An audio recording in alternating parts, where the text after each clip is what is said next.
ropa que nos ensucia, que repele el agua o las bacterias, que cambia de color o de temperatura, te protege de virus o nutre la piel. No es ciencia ficción, sino es la nueva generación de materiales en los que la nanotecnología juega un papel esencial. Foxton es una empresa boliviana basada en el proceso de trabajo científico denominado tecnología colaborativa, que se encuentra en el rubro de la industria textil. Se dedica al desarrollo de procesos cualitativos, a la aplicación de tintas y materiales inteligentes que, combinados con estudios de nanotecnología y métodos de impresión, da origen a una evolución en cuanto a impresión. La denominamos impresión cuántica textil. ¿Qué es la nanotecnología?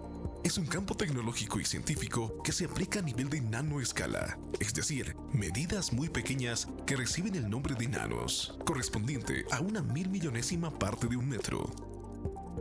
De esta manera, Foxton ha ido desarrollando el estudio y comportamiento de la materia a una escala nanométrica, obteniendo resultados increíbles y de ensueño, introduciendo al mercado boliviano productos que revolucionarán la industria textil y multiuso. Ahora demos un paso hacia adelante con la tecnología y vivamos juntos nuevas experiencias, disfrutando de nuevos productos. Bienvenido al futuro. Bienvenido al mundo Foxton con la super nanotecnología.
Queridos amigos, buenas tardes de Doctor TV.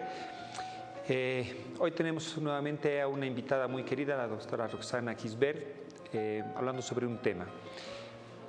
De las dos formas de fallecer de un individuo, que son en shock o en coma, las personas que pueden fallecer mediante shock tienen varias causas. Una de esas causas de fallecimiento en shock es el shock hipovolémico, una pérdida de sangre que sea tan abundante que el paciente no pueda seguir sobreviviendo, los mecanismos de compensación no sean suficientes.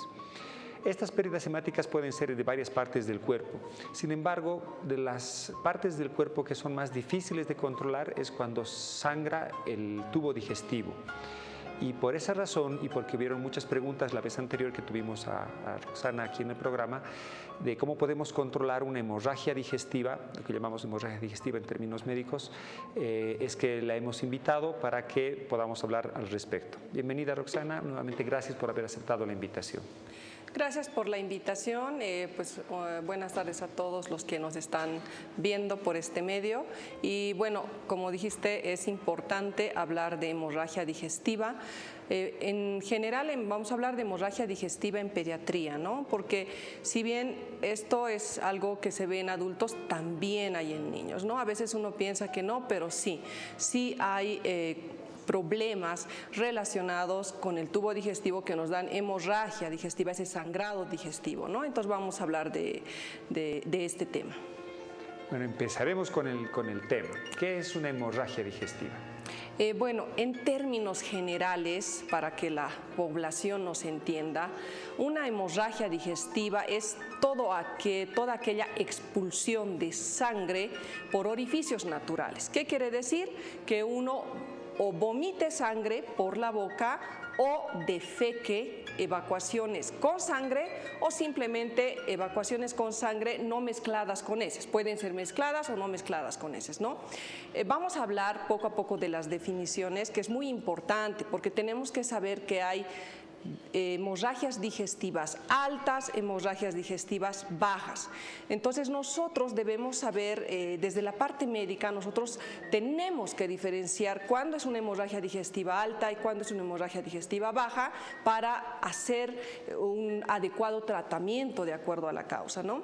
Entonces, cuando hablamos de una hemorragia digestiva alta, cuando hablamos de expulsión de sangre del tubo digestivo alto, es todo aquel sangrado que va a producirse desde la boca hasta la segunda porción del duodeno. Para que nos entienda un poquito la población, estamos viendo ahí una gráfica en la pantalla donde podemos ver el estómago y del estómago va el intestino delgado y ese intestino delgado, que es la tripa delgadita, tiene 4 partes. Entonces, la hemorragia digestiva alta es desde la boca hasta la segunda parte de ese intestino delgado, ¿listo? Y la baja ya es a partir de esa segunda parte del intestino delgado, que se llama duodeno, hasta el recto, ¿listo? Ahora, ¿pero por qué es importante hacerla entre alta y baja? ¿Por qué? ¿Por qué es importante? Porque las causas que pudieran originar la hemorragia van a ser diferentes cuando la hemorragia es alta y van a ser otras cuando es baja, ¿no? Entonces, para entender esto más ampliamente, vamos a hablar de las definiciones. Cuando uno se encuentra frente a un caso de un niño con hemorragia digestiva, lo primero que hacemos nosotros es preguntar. Los papás obviamente no saben de definiciones, no saben de diferencias, pero nosotros como médicos tenemos que indagar. Por ejemplo, dentro de las definiciones, ¿qué manejamos? Hematemesis. ¿Qué es la hematemesis? Es el vómito de sangre roja que es proveniente del estómago, y cuando ya esta sangre está muy digerida, ya es como en pozos de café, decimos nosotros, porque ya es una sangre más oscura, digerida. Entonces, cuando viene el papá, nosotros generalmente preguntamos, señora, ¿ha tenido vómitos con sangre? Y la mamá nos dice, sí. ¿Cómo eran, señora, los vómitos? ¿Era sangre roja viva? ¿Era como cuando usted hace pasar el café y queda ahí un pozo de café? Y ellos ya te pueden más o menos ir indicando cómo era, y así tú puedes ir viendo si es alto o bajo, ¿no? ¿Por qué? ¿Por qué es importante esto? Porque hay otro término que se llama melenas. ¿Qué es una melena? Una melena es cuando un paciente, un niño, puede hacer sus deposiciones, sus evacuaciones color negro, como alquitrán, ¿no? Entonces, cuando la evacuación es como alquitrán, color negro, y tiene muy mal olor, eso es melena y es del tubo digestivo alto. Entonces, la mamá no siempre significa que alto signifique que por la boca va a salir el sangrado, ¿no? Sino según las características que yo les estoy mencionando. Por eso es importante que nuestros colegas también, cuando tengan un caso de hemorragia, pregunten, indaguen dirigidamente las características, ya sea del vómito o de la evacuación.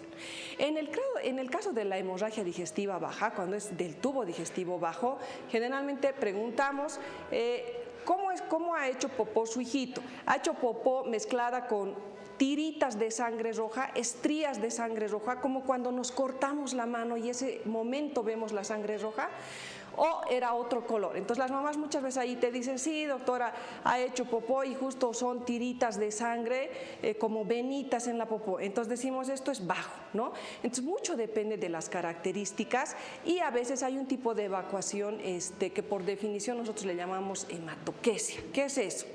Es como cuando si hubieras echado a la popó vino, porque tiene el color marrón, como el color del vino que consumimos, tiene ese color, ¿no? Y eso ya también nos orienta a la causa probable de la hemorragia. Todas estas preguntas que hacemos nosotros y tratamos de identificar el origen del sangrado nos sirven para que de manera adecuada podamos solicitar el estudio adecuado y dar el tratamiento adecuado, ¿no? Y de hecho yo en la experiencia clínica siempre en el celular, ya sea mío o de mis residentes, cuando hay pacientes con hemorragia, siempre decimos, ¿tienes la foto de la popó? ¿Tienes la foto del vómito? Porque necesitamos ver, ¿no? Y así reconocer las características del sangrado, sea alto o sea bajo, ¿no? En medicina nos gusta pensar, o sea, nos gusta aconsejar a los estudiantes de medicina primero pensar en lo más frecuente, después en lo más frecuente y por último en lo más frecuente. ¿Cuál es la causa más frecuente de una hemorragia digestiva en niños? En niños lo bueno es que yo al inicio te escuchaba decir que sí es bien importante cuando hay un paciente que muere por un shock hipovolémico, por pérdida de sangre, ¿no? Gracias a Dios, en niños la causa más frecuente de sangrado del tubo digestivo es la hemorragia digestiva baja, que es por pólipos. ¿Qué es eso? En el intestino grueso, en el colon, la pared es así lisa, ¿no es cierto? Es como que yo mirara por acá la mucosa, la pared del colon, de la tripa por dentro, y hay como colgajitos, como unas bolitas pegadas a la pared, esos se llaman pólipos, que crecen y cuando el paciente defeca, raspa el pólipo y eso causa un sangrado rojo rutilante, así como cuando nos cortamos sangre roja viva. Ese sangrado no es abundante, no causa anemia y generalmente se describe, las mamás te dicen, mi hijito hace popó y le limpio y el higiénico está con sangre roja. Entonces, y no es un sangrado, ese es un pólipo, por ejemplo, ¿no? Lo que estamos viendo en la imagen es una colonoscopía, que es un estudio para ver la mucosa del colon, que se entra y se explora, y esa bolita que ven es un pólipo, ¿no? Y esa es la causa más frecuente de hemorragia digestiva baja en pediatría, que como les decía, gracias a Dios no es algo grave que produce. ¿Por qué? Porque es una hemorragia que no da anemia y es un sangrado obviamente que dura meses, no es un sangrado que dura una semana, dos, ¿no? Meses. Entonces, una vez que se hace la endoscopía, eso se retira y el paciente está tranquilo, ya sin sangrado, ¿no? Entonces, el 80% de las causas de hemorragia digestiva es por los pólipos, ¿no? Ya un 10, un 20, hasta un 25%, me atrevería a decir, es hemorragia digestiva alta. Y en las altas sí hay que tener cuidado porque lo más frecuente que vemos, por ejemplo, de una hemorragia digestiva alta es en los adolescentes que cursan con gastritis, la famosa gastritis conocida, que es la inflamación del estómago, y la causa más frecuente de gastritis es por infección por Helicobacter pylori. El Helicobacter pylori es una bacteria que está en cualquier lugar, es fácil de contagiarse y lo que hace es producir esa inflamación del estómago que puede dar hemorragia, puede producir hasta úlceras, ¿no? Cuando no son tratadas a tiempo, cuando un paciente llega de emergencia con la hemorragia y es secundaria a una úlcera y la úlcera se ha perforado, ahí sí corre riesgo la vida del paciente. Entonces, en hemorragia digestiva alta, cuando vomitan sangre o como en pozos de café que les decía, o hacen popó negra, que eso es también hemorragia digestiva alta, acudan inmediatamente al médico para una revisión porque eso sí es deber urgente, ¿no? En el primer caso de los pólipos nos decías, el tratamiento es quirúrgico. ¿En todos los casos es quirúrgico? De los pólipos el tratamiento es endoscópico, exéresis, que es retirar el pólipo. Operar. Por medio, generalmente no utilizamos el término de operación, porque cuando les dices operación los papás piensan que les van a cortar. Entonces, para no confundirlos, les explicamos, les decimos, señora, lo que vamos a hacer es, vamos a programar una colonoscopía con una camarita, se va a entrar por el ano y se va a buscar el pólipo para retirarlo, porque a veces uno les dice cirugía y ellos piensan que les van a hacer un corte, ¿no? Y tienen mucho miedo. Ya. Y en el segundo caso, cuando el origen es gástrico. En las hemorragias altas por gastritis, por úlcera gástrica, ahí el tratamiento es endoscópico. La endoscopía nos ayuda bastante, ¿por qué? Porque se entra igual con la cámara, en este caso por la boca, se logra localizar la úlcera o el sitio de sangrado y ahí es donde se hacen tratamientos para tratar esa úlcera, ¿no? Que está sangrando activamente y ya después cede y pues ya el niño o el paciente se compensa. ¿El tratamiento médico? En el tratamiento médico nosotros siempre utilizamos protectores gástricos, el omeprazol por ejemplo, es un protector gástrico que nos ayuda, y luego el sucralfato, el sucralfato es un medicamento que se pega es como cuando yo me hago una herida y como ponerme una pasta ahí que ayude a cicatrizar, más o menos eso es lo que hace el sucralfato con las lesiones gástricas, con la gastritis, con las úlceras, ¿no? Entonces nos ayuda, entonces utilizamos nosotros en el tratamiento médico estos dos medicamentos con frecuencia. ¿Qué otras enfermedades nos pueden dar hemorragias digestivas? Algo muy importante para orientar a la población es una de las preguntas, cuando tenemos un paciente que viene con sospecha de hemorragia digestiva, porque no siempre vienen y podemos ver las heces, no siempre vienen y podemos saber las características, ¿no? Muchas veces, como te decía, tenemos que sacarles fotos nosotros para tratar de ver si es alto o bajo, no siempre es tan fácil, pero una pregunta importante que nos hacemos, por ejemplo, en los niños pequeños, es el origen del sangrado, ¿no? Porque puede ser a veces que los papás vienen asustados y dicen, doctora, mi hijito le cuento que ha hecho popó con sangre. ¿Cómo era?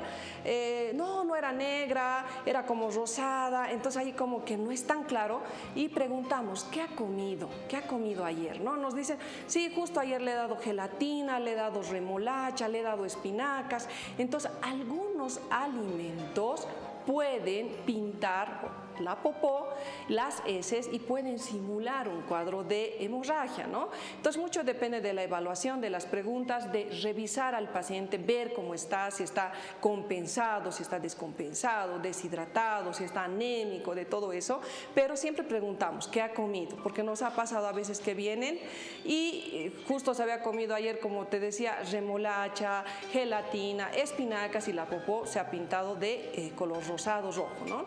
O a veces pasa que hay niños que tienen epistaxis, ¿no? Que es el sangrado de la nariz. Entonces, cuando los niños tienen el sangrado de la nariz, lo que siempre se hace es pues, un poco obstruir la nariz para que ceda y forme el coágulo, pero ese sangrado que está habiendo se lo llegan a tragar, porque los niñitos no escupen a veces, entonces se lo tragan.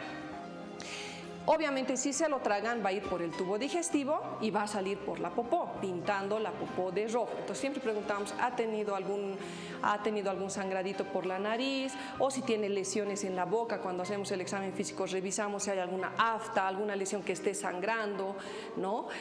En los lactantitos, por ejemplo, pasa que a veces vienen las mamás asustadas, los lactantitos que son menores de 6 meses, que solo reciben lactancia, dicen, no, está haciendo popó con sangre.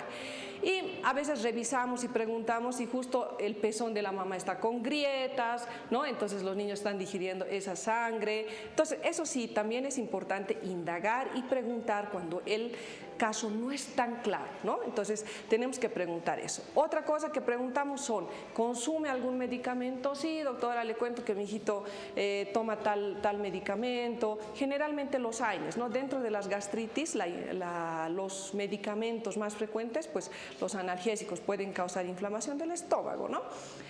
Esas preguntas son importantes para nosotros para indagar, ¿no? Ya cuando hablamos de otros casos más crónicos, que ya son menos frecuentes, ya pues nos toca preguntar si tiene alguna enfermedad de base, si el niño ha sido diagnosticado de algún problema hepático, porque cuando hay antecedente de enfermedad en el hígado, ya niños con diagnóstico, ¿no?, de cirrosis y cosas así, pues ya ellos pueden hacer varices en el esófago, así como los adultos hacen varices, los niños pueden hacer, ¿no? Entonces, una causa también de hemorragia digestiva no tan frecuente son las varices esofágicas. Obviamente, yo en mi experiencia veo hartas varices, pero por la especialidad, ¿no? Pero en general en un consultorio de primer nivel es lo menos frecuente que ven, ¿no?, las varices. Pero eso también hay, a partir de los 3, 4 años pueden hacer varices esofágicas y sangrar porque se ha roto la varice esofágica, y eso hay que hacer un tratamiento endoscópico.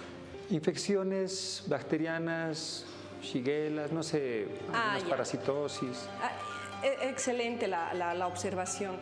En el caso de las hemorragias digestivas bajas, siempre hay que descartar infecciones. Entonces, nosotros siempre pedimos un coprocultivo y coproparasitológico seriado porque por ejemplo, las amebiasis que cursan con disentería y las infecciones también por algunas bacterias como E. coli enterohemorrágica, ¿no es cierto?, pueden causar disentería.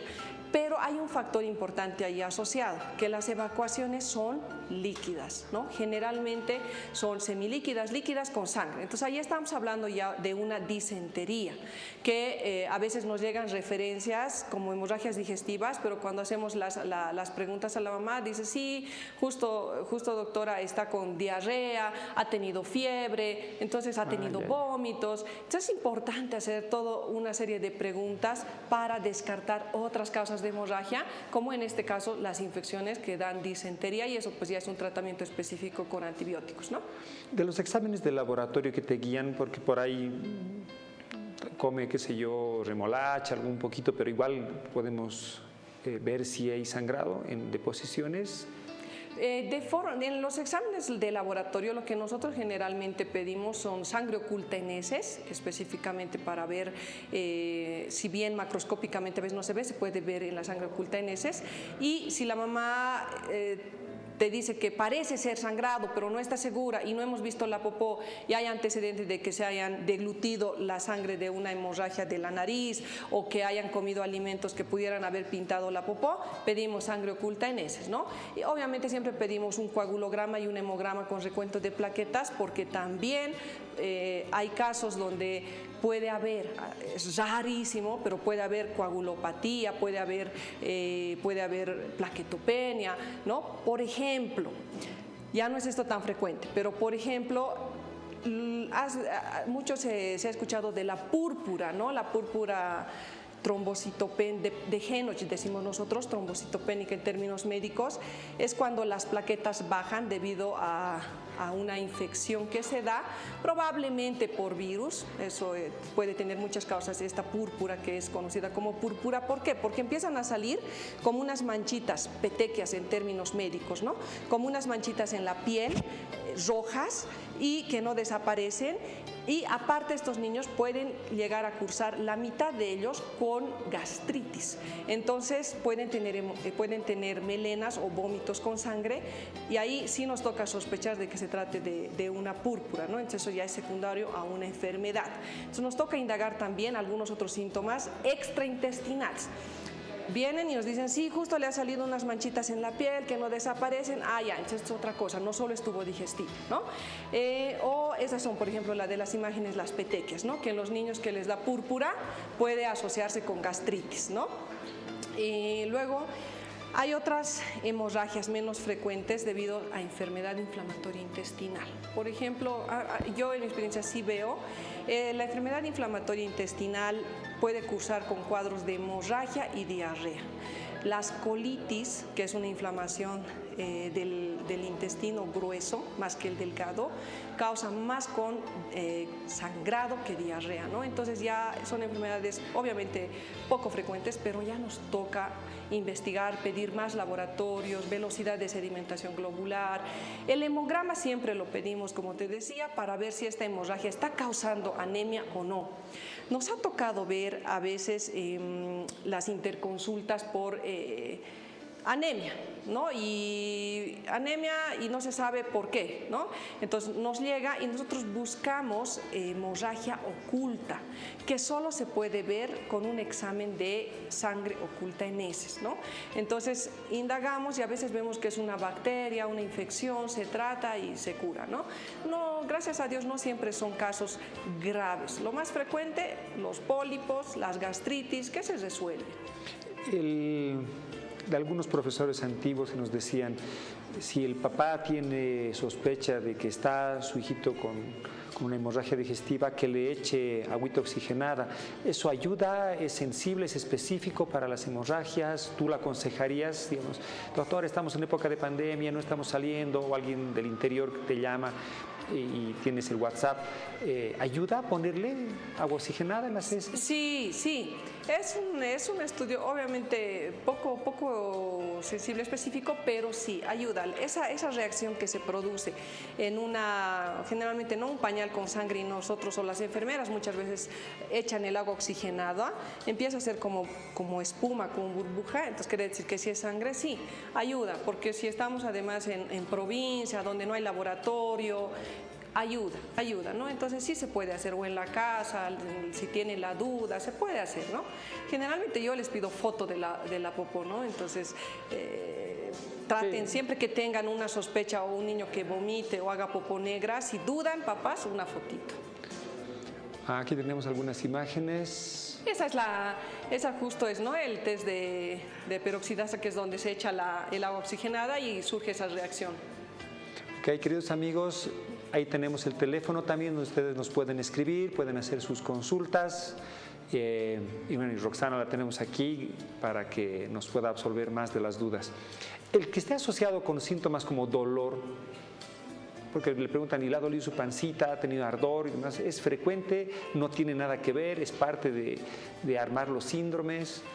Es importante. De hecho, si bien el dolor abdominal en general puede tener muchas causas, en los niños adolescentes es más específico porque a ellos les preguntamos dónde te duele, cómo te duele, y ellos sí te pueden decir, ¿no? Me duele acá, te señalan con el dedo, ¿no? La boca del estómago, me arde, me retuerce, ellos te dan datos específicos. Y sí, las gastritis, las gastropatías tienen el dolor urente en la boca del estómago, que es el epigastrio, ¿no? Entonces ellos te dicen, en los más chiquititos es inespecífico, pero también en los más chiquititos no es tan frecuente las hemorragias digestivas altas, ¿no? Yo en todo este tiempo he visto una úlcera gástrica en un niño de 3 años, pero después casi todos son en adolescentes, 12 años, 10 años, 14 años. Casi la mayoría de hemorragia digestiva alta es secundario a Helicobacter en estos niños grandecitos, que en ellos ya nos pueden dar más datos, ¿no? Pasamos a las consultas, a los amigos que nos han escrito, agradecerles. Buenas tardes, doctora. ¿Por qué cuando nos servimos remolacha, mi nieto elimina en menos de 30 minutos sus heces totalmente rojas, como si no asimilara los nutrientes de sus alimentos? ¿Es así? ¿Puede ser tan rápida? Ya. Hay que ver el tránsito intestinal de cada persona, ¿no? Por ejemplo, en las diarreas sabemos que el tránsito intestinal es acelerado. En las hemorragias el tránsito también puede ser acelerado, pero en la digestión, en este caso habría que ver en la digestión de cada niño, si esto le pasa solo con la remolacha o le pasa con otros alimentos, ¿no? Por ejemplo, los niños con intolerancia a la lactosa toman leche y ese ratito van al baño. ¿Por qué? Porque la digestión en ellos para la lactosa, no digieren bien la lactosa, entonces igualito les causa rápido diarrea y el tránsito se acelera. En este caso habría que ver si le pasa solo con un alimento o con otros alimentos, ¿no?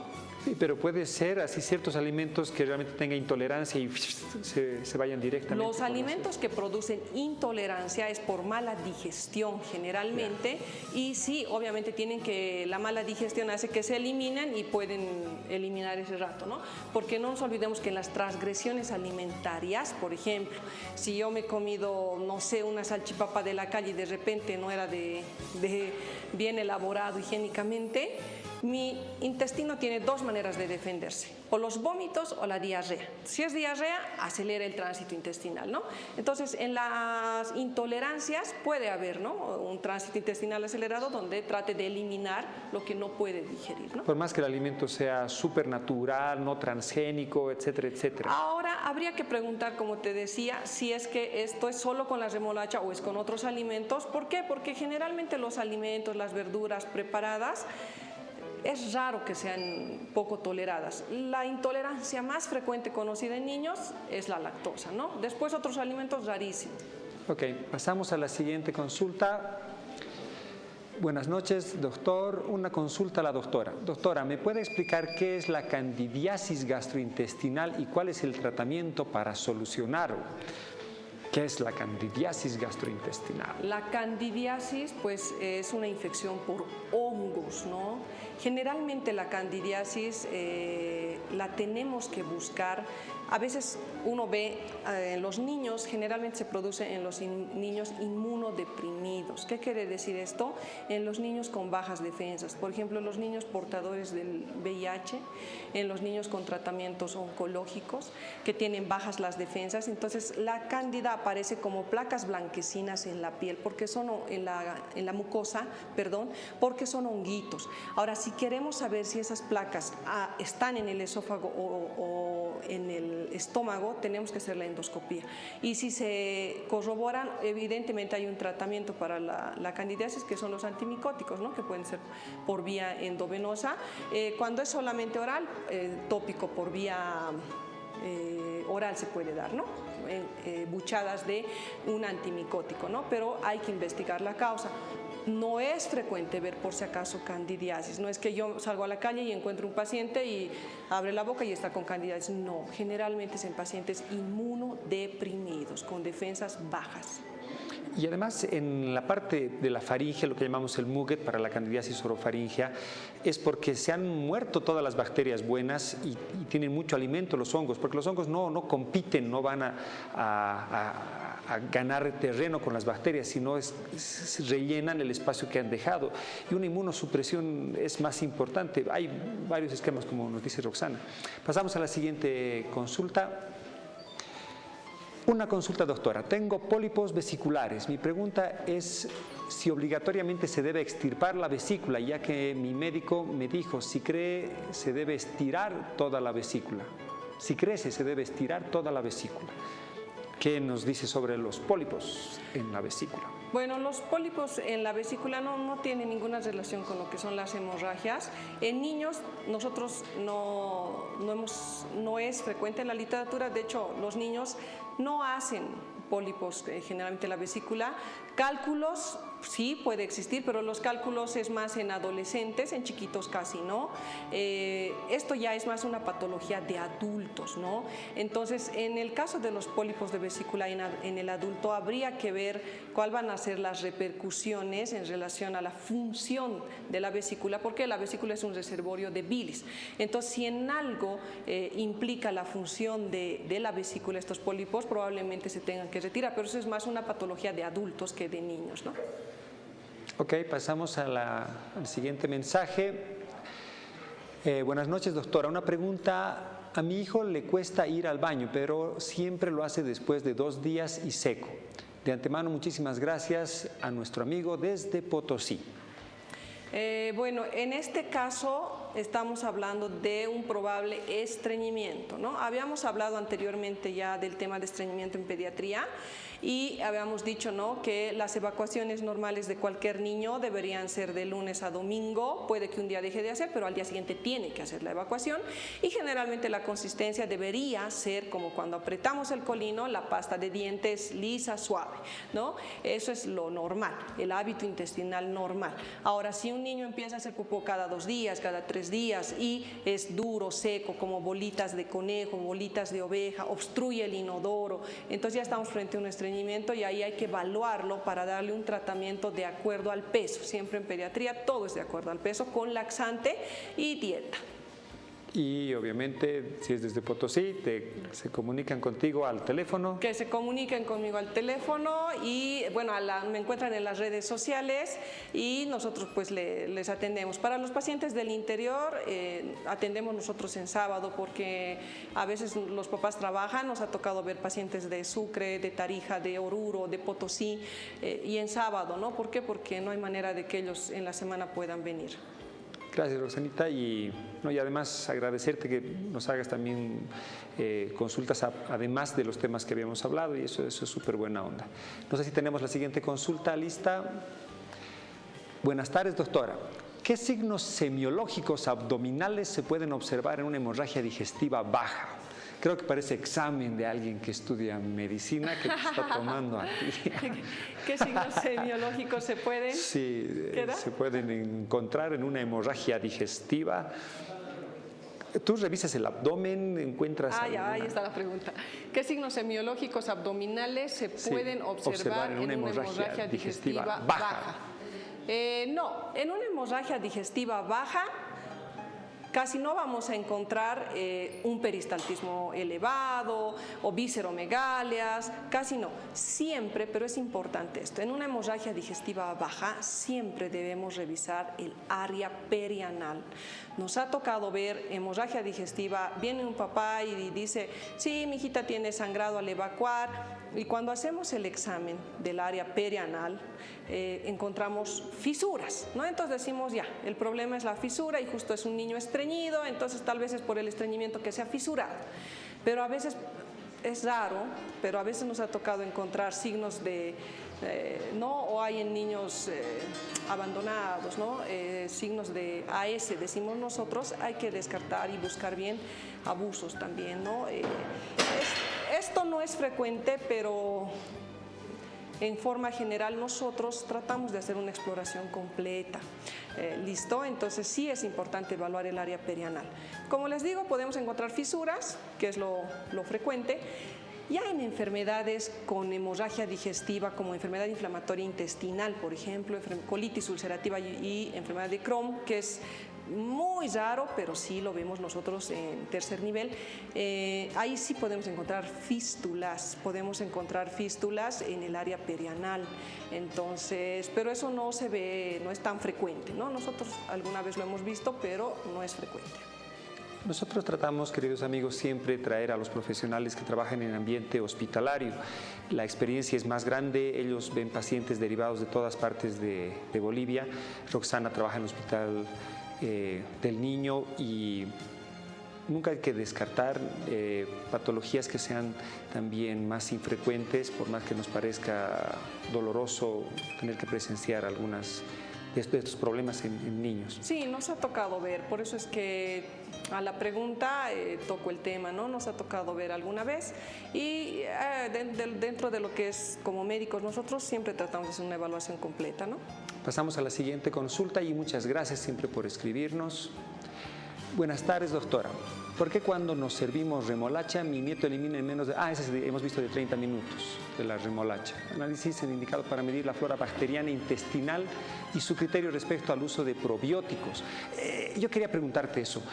En todo lado estamos empezando a escuchar las cosas buenas de los probióticos y demás, especialmente en gastroenterología pediátrica.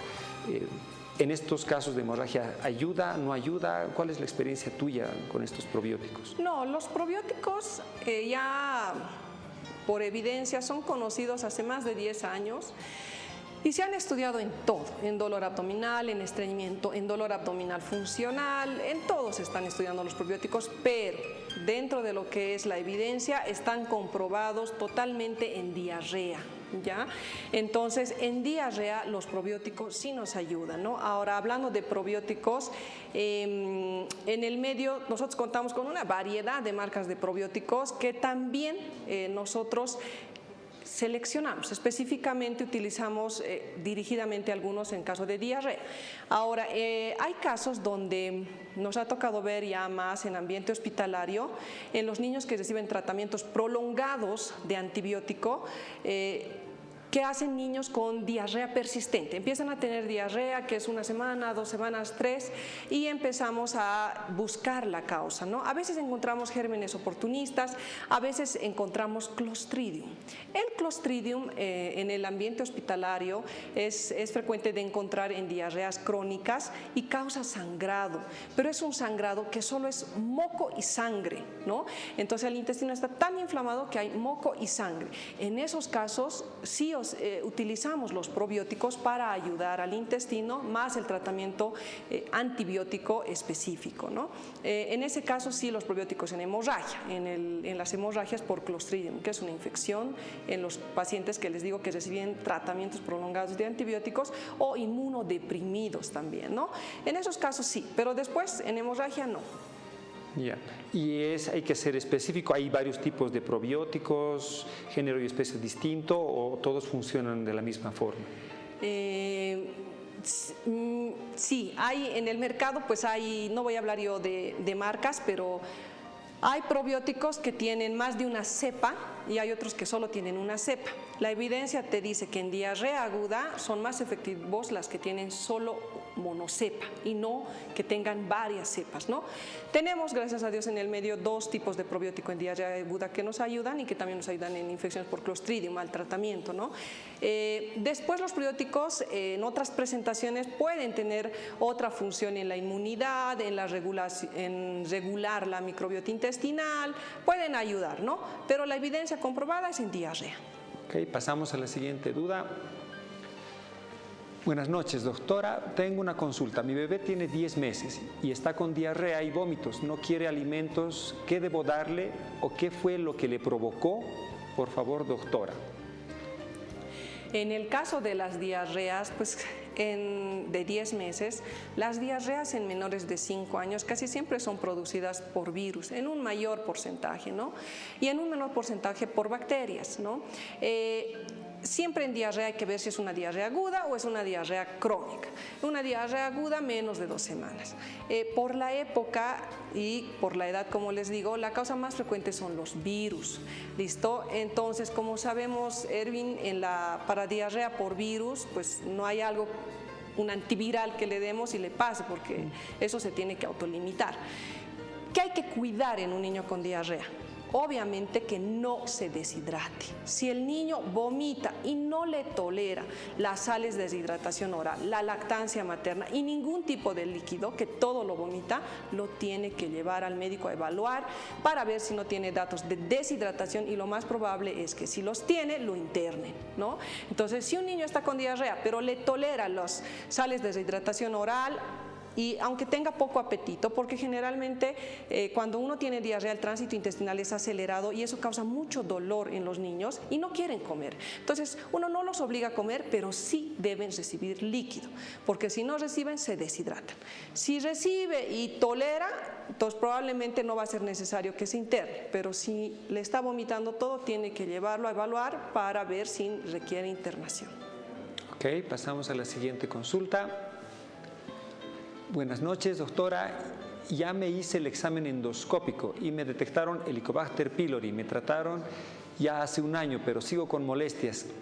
¿Qué medicamento podría tomar? Cuando escuchamos Helicobacter pylori, no sé, pero pienso que a la mayoría de las personas que nos miran les ha de pasar por la cabeza o tienen una prueba positiva para el famoso Helicobacter pylori. ¿Qué se hace? Ya sea en niños o en adultos. En el caso del Helicobacter es bien interesante porque, como en la pregunta dice, ¿no? Ya me hicieron la endoscopía. Entonces, cuando se hace a un paciente una endoscopía y hemos encontrado por test de ureasa y estudio anatomopatológico, el diagnóstico del Helicobacter, por ejemplo, nosotros en niños, sí o sí lo hacemos por endoscopía y tiene que ser con el test de ureasa y el estudio anatomopatológico. Quiere decir que se tiene que ver al microscopio los Helicobacter y damos un tratamiento. Cuando damos el tratamiento, pero las molestias vuelven una vez que el niño o el paciente ha estado asintomático, sin síntomas, tranquilo, pero vuelven los mismos problemas, tenemos que descartar que no sea un Helicobacter resistente, ¿no? ¿Qué quiere decir esto? Sabemos que las bacterias pueden crear resistencia a los medicamentos. Nosotros manejamos en pediatría esquemas de tratamiento de primera línea, segunda, tercera para el Helicobacter. Entonces, lo ideal cuando solicitamos una endoscopía siempre es que se tomen biopsias para cultivo más, porque cuando mandamos el cultivo y en el cultivo nos sale bacterias resistentes a claritromicina o bacterias resistentes a metronidazol, sabemos que si les damos esos antibióticos no le va a hacer efecto. Entonces necesitamos tener otra opción. Eso es importante cuando se hace, pues cuando solicitamos nosotros la endoscopía. En el caso de la pregunta, tendría que volverlo a evaluar el médico tratante y ver si requiere una nueva endoscopía para ver si persiste el Helicobacter y es el causante de los síntomas que usted tiene y probablemente, si es que fuera el caso, le tomarían un cultivo, ¿no? Ok, pasamos a la siguiente consulta. Doctora, en un anciano de 80 años que es muy recurrente la diarrea, le hacen el tratamiento oportuno, lastimosamente el caballero es muy caprichoso, cuando ya ve que está bien, empieza a consumir comida con picantes, con mucha grasa y le vuelve la diarrea con dolor abdominal muy intenso. ¿Cómo ayudar a una persona que ya es prácticamente como un niño? Te están preguntando, eres gastroenteróloga, pediatra, mi abuelito se ha vuelto un niño de nuevo y tal vez me pueda ayudar. Sí, de hecho, yo veo totalmente niños desde los 0 edad, desde recién nacido hasta los 18 años, pero en adultos las diarreas pueden ser de otras causas, ¿no? Por la edad además del paciente, como dice ahí en la pregunta, ¿no? Ya le dieron un tratamiento y él no cumple, probablemente le han encontrado una causa a la diarrea y por eso era el tratamiento específico, porque si bien en la pregunta no dice qué tratamiento, cuál era el diagnóstico ni nada, pero el tratamiento específico probablemente ya le hayan dado. Los tratamientos en niños, por ejemplo, nosotros manejamos días. Ahora, en los adultos depende del caso. La diarrea puede ser por bacterias y ya el gastroenterólogo de adultos podrá investigar que si ya ha dado un tratamiento específico para una causa y si vuelve la diarrea, probablemente sea de otra causa que tenga que indagar. Entonces, de hecho, ni siquiera un gastroenterólogo de adultos, ¿no? Los geriatras que trabajan también con los gastroenterólogos de adultos, ya es la especialidad de las personas de la tercera edad, ¿no? ¿Es difícil la adherencia al tratamiento en la población pediátrica que tú tratas? Generalmente no. Puedo decir yo que de los pacientes que veo y que necesitan tomar un antibiótico, un probiótico, la mayoría lo toman, aceptan.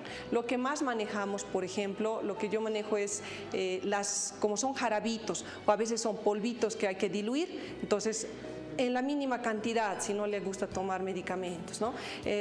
Tratamos de satisfacer al niño, ¿no? ¿Por qué? Porque obligarlos es bien difícil. Entonces tratamos de darle tratamientos que él pueda tolerar. Ya, si bien esto se diluye en 15, lo vamos a diluir en 10 y le va a tratar de dar con la jeringuita, pero la mayoría toleran y aceptan, ¿no?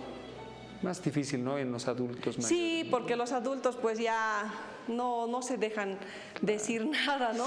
En cambio los niñitos no, como además cuando hay un niñito enfermo está detrás el papá, está el hermano mayor, está el tío, la abuelita, entonces todos lo están cuidando, sí, ¿no? Hacen lo posible para que esté bien atendido, entonces los niños se adhieren. Tenemos una consulta más. Buenas tardes, doctora. Mi hijo tiene Salmonella Equilobacter, dice aquí. Ya es más de medio año. ¿Qué dieta debe conseguir? Tiene 16 años y además tiene diarrea. Muchas veces te dicen, ya ha hecho tratamiento, ha estado bien, no ha estado ni 2 semanas y ha vuelto lo mismo y le han vuelto a hacer y sigue saliendo. Y algún médico le dijo, pero ¿para qué vas a hacer tratamiento de Helicobacter pylori? Terminas el tratamiento, una semana, una comidita, una salchipapa y vas a volver a tener lo mismo. ¿Qué les decimos a esos pacientes? Como te decía, en el Helicobacter, si el paciente ha recibido un tratamiento específico, pero poco después ha vuelto con los síntomas, hay que hacerle una endoscopía con cultivo y lo necesario para ver si no ha hecho resistencia y darle tratamiento, ¿no? Pero si es un paciente que esto tu pregunta me lleva a recordar que me ha tocado ver pacientes que han tenido un cuadro de diarrea en enero. Dicen, doctora, le ha dado una semana diarrea, le han hecho estos estudios, el coprocultivo decía salmonela, le han dado este tratamiento 7 días, ha estado bien.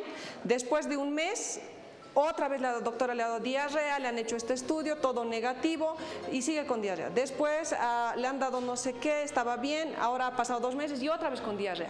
Entonces ahí ya estamos hablando de depende mucho del cuadro. Si son diarreas que no han sido corroboradas con coprocultivo para un tratamiento específico, podemos estar hablando de una diarrea crónica intermitente.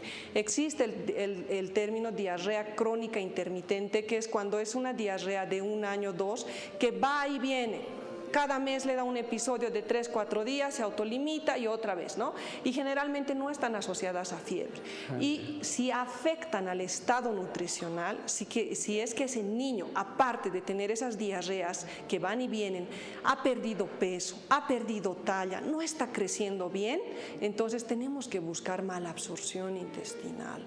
Tenemos que buscar que ese intestino realmente esté absorbiendo los nutrientes que en la alimentación la mamá le está dando. Si la mamá le da buena alimentación, pero el niño no engorda y las diarreas no lo dejan desarrollarse, crecer, engordar, entonces ese intestino, algo está pasando y hay que buscar una enfermedad, ¿no? Me ha tocado ver muchos casos que es como la pregunta, ¿no? Tenía hace 1 año salmonela, ahora le ha dado otra vez diarrea, pero ahora ¿qué hago? Entonces ya ahí necesita un abordaje para buscar una enfermedad gastrointestinal con malabsorción.